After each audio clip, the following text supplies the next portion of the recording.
Welcome back my channel. के छ तपाईँहरूको खबर? म चाहिँ आज यतातिर आएको थिएँ। अब यस्तै छ गाउँघरको खेती किसानी बाटोघाटो। अब यसपालि पानी कम परेको भएर यता चाहिँ खोला त्यति निस्किया छैन, मूल फुट्या छैन। अब हिउँदमा भन्दा अलिकति ठुलो बढेकै हो खोला चाहिँ, तर यो भोरी ठुलो खोला हुन्थ्यो, यत्रो सानै छ। यत्रै चलिरहेछ यहाँतिर चाहिँ, नभए यहाँ ठुलो ठुलो खोलाहरू हुन्थ्यो। ठाउँ त एकदम रमाइलो ठाउँ छ।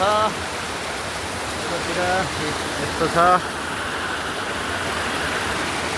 यो पहिला खेत थियो, अब पहिरो लगेको यस्तो छ, डाँडा काँडा।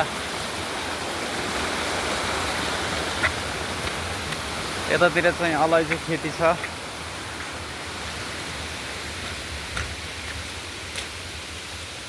अलैँची अब फुल्ने बेला हो, फुल्यो होला कि छैन। अब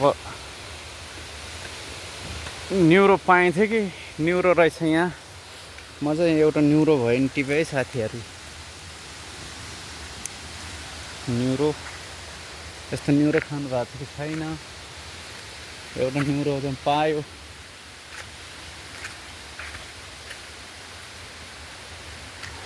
तरकारी त खानु पर्यो। यहाँ चाहिँ पिउने पानी रहेछ एकदम स्वच्छ। म चाहिँ पानी पिएँ।